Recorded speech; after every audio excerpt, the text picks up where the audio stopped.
Çamadet kimandı çama Halid, Çamadet kimandı çama Halid, ve çama gayrı bamandı çama Halid, ve çama gayrı bamandı çama Halid.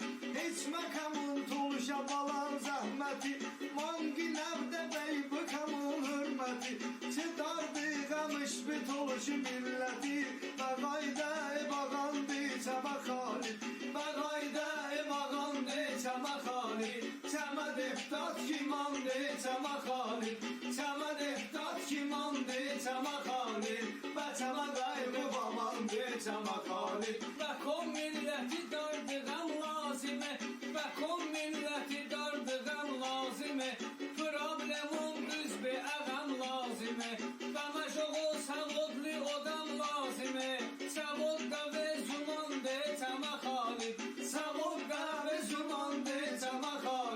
Çamadet kimandı çama Halid, Çamadet kimandı çama Halid, ve çama gayrı bamandı çama Halid, ve çama gayrı bamandı çama Halid. Hamımız ses verey bizim Halid'e, hamımız ses verey bizim Halid'e, olaq arka kömək bizim Halid'e, olaq arka kömək bizim Halid'e. Hemen gün hamı ses vermeye gelsin, hamı Halid'i diptat kimi bilsin, İstəyiriksə dərdimiz düzelsin, dəstək olaq gərək bizim Halid'e, dəstək olaq gərək bizim Halid'e.